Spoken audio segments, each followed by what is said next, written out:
bateau que vous voyez là, il a la même taille que la planète solaire. Il fait 30 mètres de long. Il fait le même poids, 90 tonnes. Il a la même vitesse, environ 10 nœuds. Mais il lui faut 2000 chevaux pour avancer. Ça veut dire que si vous voulez faire le tour du monde avec ce bateau solaire, il vous faut 6000 mètres carrés de panneaux solaires. Avec Planète Solar, on a voulu faire le premier tour du monde à l'énergie solaire. On a voulu faire quelque chose que personne n'avait jamais entrepris auparavant. Et pour ça, il faut innover. Et pour innover, il faut faire les choses avec passion. Il faut être capable de prendre de la hauteur, de s'élever, de repartir de zéro, de partir d'une feuille blanche. Il faut être courageux, il ne faut pas avoir peur. Et si on porte cet état d'esprit, on peut tout réaliser. Avec Planète Solar, on a fait le tour du monde, on a traversé tous les océans avec 30 chevaux. C'est la puissance d'un scooter. Cette photo, je l'ai prise lors d'une de mes premières expéditions en Islande. C'était en 1993. C'est un énorme glacier, c'est un des plus grands glaciers qui se trouvait au sud de l'Islande. Et 11 ans plus tard, en 2004, je retourne en Islande et je veux aller voir ce glacier. Ça va nous prendre 2 heures pour retrouver l'endroit, mais lorsqu'on arrive sur place, voilà ce qui reste du glacier. Il a perdu 400 mètres d'épaisseur de glace, il a reculé 3 km. À la place du glacier, vous avez un lac. Et à ce moment-là, pour moi, changement climatique, c'est plus devenu seulement des paroles ou des articles dans les journaux, c'est devenu quelque chose de très sérieux, une réalité. Il est en train de se passer quelque chose. Je me suis assis sur un caillou en face de ce lac et je me suis dit, Raphaël, on a tout pour changer. On a les énergies renouvelables, on a les connaissances, les matières premières, la technologie, et on ne fait rien. Et c'est à ce moment-là, ici, à cet endroit, en Islande, en 2004, que j'ai décidé d'essayer de faire un tour du monde avec un bateau solaire. Alors bon, vous avez une idée? La première chose qu'il faut faire, c'est savoir si elle est réalisable. On a mandaté une école d'ingénieurs pour savoir si c'était possible, et quelques mois plus tard, on a reçu la réponse. C'est difficile, mais c'est réalisable. En longeant l'équateur, en passant par le canal de Panama et le canal de Suez, c'est possible de faire un tour du monde. Mais dès le départ, on savait que le projet allait coûter environ 20 millions, 10 millions pour le bateau et 10 millions pour l'expédition. Alors bon, vous êtes ambulancier, informaticien, vous êtes neuchâtelois, alors imaginez déjà que vous êtes neuchâtelois et que vous allez à Lausanne, vous êtes un paysan. Alors imaginez que vous allez chercher un sponsor un peu plus loin, on ne sait même pas d'où vous venez. Et ce que j'ai fait, c'est que j'ai d'abord commencé par monter une équipe. J'ai été chercher des personnalités, des astronautes, des poéticiens. Et je leur ai demandé s'ils étaient d'accord de me prêter leur nom pour soutenir cette aventure. Et ça, à ma grande surprise, à mon avis, ils étaient tous un petit peu fous, ils m'ont tous dit oui. Raphaël, ton idée, elle est géniale, on te soutient, on est avec toi. Alors bon, vous avez une super idée, vous savez qu'elle est réalisable, vous avez une super équipe, mais vous n'avez toujours pas un franc en poche pour réaliser cette aventure. Et je vais avoir beaucoup de chance, je vais rencontrer un homme d'affaires allemand, un pionnier d'énergie solaire en Allemagne, Imo Streuer. On va discuter, on va se rencontrer dans une gare en Allemagne, on va manger une salade ensemble, et puis on va partager un peu cette idée de faire un tour du monde en bateau solaire. Et il va me dire, Raphaël, ton idée, elle est géniale. Alors je ne vais pas te donner un franc, mais ce que je vais faire, c'est que je vais te financer la construction du bateau pour faire ce tour du monde, à une condition. C'est qu'au retour, je veux garder le bateau, parce que je veux qu'ensuite, il ne finisse pas dans un musée, mais je veux qu'il continue à faire la promotion du message de cette idée de l'énergie solaire, de ce potentiel d'énergie solaire, donc il a une vie commerciale. Donc pour nous, c'était juste incroyable, parce qu'on n'avait plus le risque financier de la construction du bateau, l'aventure pouvait vraiment commencer. On a mandaté 2 architectes navals, et finalement, c'est Greg Looms, un architecte qui habite à Auckland, en Nouvelle-Zélande, qui va gagner ce concours. Et ça, c'est les premières images que vous voyez de Planète Solar. Non seulement un bateau capable de faire un tour du monde, mais également un bateau qui peut ensuite avoir des volumes suffisants pour avoir un usage commercial et transporter des passagers. On va faire pendant une année un certain nombre de tests, des simulations, pour optimiser l'efficacité énergétique de ce bateau. Ça veut dire quoi? Ça veut dire c'est un perce-vague, on va améliorer l'aérodynamique, l'hydrodynamique, pour justement, d'abord, avant de devoir fabriquer de l'énergie avec le soleil, économiser notre énergie pour aller le plus vite possible avec un minimum d'énergie. Janvier 2009, on commence à construire le bateau. Là, ce que vous voyez, c'est les moules des coques, des flotteurs. Et pour vous donner une idée de la taille de ce bateau, chaque flotteur, c'est le volume d'un bateau de l'America's Cup. Et finalement, à l'été 2010, Planète Solar, qui est le plus grand bateau solaire du monde, est prêt pour commencer son tour du monde. Il fait 35 mètres de long, 26 mètres de large, et on a 537 mètres carrés de panneaux solaires. on est à plus de 6 mètres de la surface de l'eau lorsqu'on est sur les panneaux solaires, ça fait à peu près 2 étages. 27 septembre 2010, on commence un tour du monde, cap à l'ouest. Le but, c'est d'essayer de rattraper le soleil. Bon, là, je peux vous dire, on a essayé pendant 2 ans, ça ne fonctionne pas. On n'a jamais réussi à le rattraper, mais le but, c'était, si possible, d'avoir bien sûr un maximum d'ensoleillement. Et ça, finalement, c'était un petit peu le défi de Planète Solaire. C'est-à-dire qu'on se lançait dans une navigation que personne n'avait jamais entrepris avant nous. Il fallait bien sûr trouver le soleil, mais il faut aussi que tous les autres paramètres météo soient favorables. Ça veut dire le vent, les courants et les vagues. Et ça nous a pris 5 ans pour développer un logiciel, qui était une première, qui est capable non seulement de nous prédire finalement où se trouve le soleil, mais également qui est capable de calculer la meilleure route pour aller du point A au point B, en tenant compte de tous ces paramètres météo. Finalement, c'est la route la plus économique du point de vue énergétique.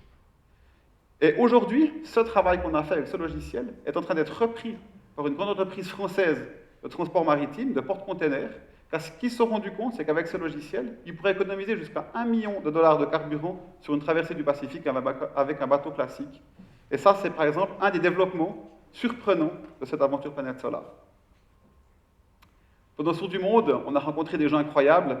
Je vous imaginez un petit peu voyager avec un bateau solaire, c'est à la rencontre des gens, et lorsque vous arrivez avec un bateau qui part en droit, comme par exemple dans le Pacifique Sud, lorsque vous arrivez au Galapagos ou en Polynésie française, on était bien sûr le plus grand bateau solaire du monde, mais on était aussi la plus grande centrale solaire de tout le pays. Et chaque fois, partout où on s'est arrêté, les gens sont venus à notre rencontre. En Polynésie française, c'était juste incroyable. Vous avez les gens qui viennent avec leur pirogue, avec des ananas et des bananes à bord. Ils viennent à bord de ce bateau. Dans leur village, il n'y a même pas d'électricité, ils n'ont pas de télévision. Ils viennent à bord de ce bateau. Et ça, c'était vraiment, pour moi qui aime voyager de manière différente, c'était vraiment incroyable de faire ce tour du monde avec un bateau solaire. Parfois, on n'a même pas besoin de se déplacer puis d'aller à la COP. On avait directement le marché flottant qui venait nous dire bonjour. Là, c'était au Vietnam, dans le Mekong. On a probablement fait le premier sauvetage avec un bateau solaire. Ces pauvres pêcheurs sri-lankais, à peu près à 500 km des côtes du Sri Lanka, ils nous ont fait signe. D'abord, on a pensé qu'ils nous disaient bonjour. Ils insistaient vraiment. Finalement, on s'est rapprochés. Ils n'avaient plus d'eau potable. On leur a donné donc de l'eau potable. Ils ont voulu nous donner tous leurs poissons qu'ils avaient à bord, à peu près 70 kg. Donc, il a fallu qu'on explique qu'on n'était que 4 et que 70 kg, c'était un peu trop quand même. On a fait des navigations incroyables, et une des navigations incroyables, c'était la traversée du canal de Panama, qui est une première, la première navigation énergie solaire à travers ce canal, la première navigation solaire transcontinentale. C'est aussi la première fois avec Planète Solaire qu'on naviguait en eau douce, dans le lac Gatun.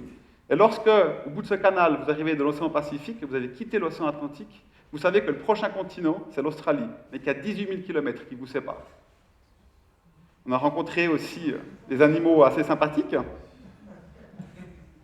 Et ça, c'est un des moments assez incroyables de cette aventure. On a été entre le canal de Panama et les Galapagos, et là, on a traversé une zone de déchets. Ce qui veut dire que sur 10 mètres de profondeur, c'est vraiment une poubelle. Et cette pauvre tortue était prisonnière d'un bout et d'une bouée, donc elle ne pouvait plus plonger. On a plongé avec Jens, on s'est mis à l'eau pour aller couper le cordage qui la bloquait. On avait un petit peu quelques inquiétudes, est-ce qu'elle va nous mordre? Elle s'est laissée faire, ensuite elle a tourné autour de nous, elle a plongé, elle est repartie. Et ça, c'était assez incroyable de pouvoir sauver cette pauvre tortue. Par contre, pour nous, c'était un peu plus compliqué. Heureusement, j'avais mis ma combinaison, mais Yann, c'était en costume de bain. Et nous, on était remplis de petites sangsues noires qui n'ont pas voulu partir, même à la douche. Il a fallu se sauver une par une, et c'était beaucoup moins sympathique. Et c'est là aussi qu'on voit ce qu'on est en train de faire vivre à notre planète. Avec nos déchets, on est en train de détruire notre planète. On a fait des navigations totalement incroyables. Une des navigations les plus incroyables, c'était entre les Galapagos et les Marquises. C'est 6000 km non-stop. On a vu pendant 1 mois aucun signe de vie. Et là, vraiment, moi qui ai toujours voulu être un astronaute, j'avais vraiment l'impression de voyager entre 2 planètes. Parce qu'avec un bateau solaire, la journée, vous captez l'énergie de votre étoile, vous rechargez vos batteries, et finalement, la nuit, vous avez la tête dans la Voie lactée. Donc imaginez, l'hémisphère sud, c'est juste incroyable, les étoiles. Toutes les minutes, vous avez une étoile filante. On a pris nos matelas, on la mettait sur les panneaux solaires, on dormait comme ça, la tête dans les étoiles. Et ça, c'était vraiment une expérience incroyable.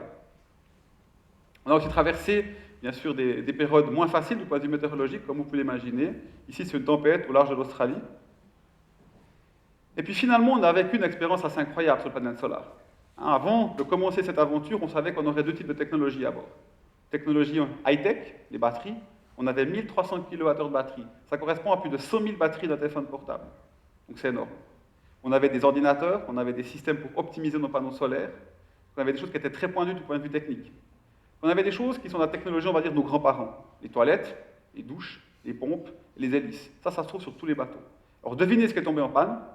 C'est bien sûr les toilettes qui sont bouchées, pas toujours agréable à déboucher. Ensuite, c'est les douches qui sont arrêtées. Et surtout, c'est les hélices de propulsion qui, par 2 fois, ont risqué de mettre ce projet en péril. Donc c'est là qu'on voit que finalement, ces technologies, on doute encore de leur efficacité et de leur fiabilité, c'est plus efficace que la technologie de nos grands-parents. Il a fallu aussi traverser des zones un peu plus dangereuses, qui n'étaient pas prévues au départ, en 2004, c'est le golfe d'Aden. Aujourd'hui, il y a près de 3000 pirates qui sont dans cette région. Et là, ça a été près de 4000 km, un mois de navigation, où il a fallu embarquer des soldats français à bord, avec des gilets pare-balles, des armes à feu, 20 000 balles, pour se protéger. Et heureusement, on n'a pas eu besoin de faire usage de la force, on a pu traverser le golfe d'Aden et le nord de la mer Rouge sans problème. On a fait des escales incroyables, et ça c'était une découverte aussi en mer Rouge, on a remonté la mer Rouge, le vent était très fort la journée, donc on s'est rendu compte qu'il fallait mieux naviguer la nuit, s'arrêter la journée, on s'arrêtait sur des îles comme ça, hein, comme ici en mer Rouge, on fixait le bateau au récif, et pendant la journée, les batteries se rechargeaient, et nous on allait plonger, une petite grillade à midi, c'était juste génial. On était dans des endroits paradisiaques, comme ici à Bora Bora. On a inspiré des artistes. Et puis finalement, après 19 mois de mer, après 60 000 km parcourus uniquement grâce à l'énergie du soleil, et nous on a voulu faire une aventure le plus pure possible. Ce qui veut dire qu'on a voulu respecter les règles anglaises et tour du monde. Ça veut dire quoi? Ça veut dire couper toutes les lignes de longitude, passer 2 fois l'équateur, partir et revenir du même endroit, mais également faire l'antipode de notre route, et puis finalement parcourir toute cette distance uniquement avec l'énergie produite par nos propres panneaux solaires. Donc on est parti avec 92% de nos batteries, et on arrive avec 95%. Et même dans le canal de Panama, où c'est que normalement on doit être tiré par des trains, on a voulu naviguer par nous-mêmes pour vraiment faire ce tour du monde par nos propres moyens, et uniquement grâce à l'énergie du soleil. Donc il y a une grande différence avant cette ligne d'arrivée et après. C'est qu'avant, en fait, c'était que des paroles, qu'on peut faire le premier tour du monde grâce à l'énergie du soleil. Aujourd'hui, on a réussi, on a démontré qu'on peut faire des choses incroyables grâce aux énergies renouvelables. Voilà, maintenant je vais vous montrer un petit film pour essayer de faire ce tour du monde avec nous.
moi, j'aimerais remercier tous les partenaires. Ce genre d'aventure, c'est impossible à réaliser sans des personnes qui vous font confiance. Et là, j'aimerais vous faire partager un petit peu comment moi j'aborde ce problème des sponsors. Vous pouvez imaginer que trouver 20 millions, finalement, on en a dépensé 30. C'est quelque chose de compliqué. Et en fait, il y a deux solutions. Soit lorsque vous recevez des réponses négatives, vous commencez à déprimer, à devenir pessimiste, et là, vous n'allez jamais y arriver. Ou alors, moi, j'ai adapté un autre principe. Je sais qu'il y a entre 1 et 2% de réussite, et donc j'ai adapté un principe plutôt mathématique et statistique. Plus j'ai de réponses négatives, et plus j'ai de chances d'avoir un sponsor. Et c'est comme ça que ça a fonctionné. J'aimerais aussi remercier toute l'équipe de Planète Solar. C'était une équipe, mais également les autres membres d'équipage de Planète Solar qui ont fait ce tour du monde avec moi. 19 mois, ça n'a pas toujours été simple, mais à la fin, on était comme des frères. Et c'est la première fois que j'ai pu vraiment vivre avec une équipe où, avec eux, pour moi, tout était réalisable. C'était juste incroyable. On était sûr que, quelles que soient les difficultés qu'elle allaient se mettre devant notre chemin, on serait capable de les affronter et de passer à travers.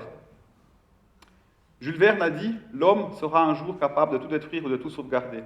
Moi, je suis quelqu'un de très optimiste, et je suis sûr qu'on peut réussir, qu'on peut déjouer les prédictions d'un génie, qui s'appelle Albert Einstein, qui a dit, une autre citation, que le monde ne sera pas détruit par ceux qui font le mal, mais par ceux qui les regardent sans rien faire. Alors, mesdames, messieurs, j'aimerais vous demander de bien penser à cette citation, et je ne vais pas terminer par l'habituel merci, mais par s'il vous plaît et bonne chance.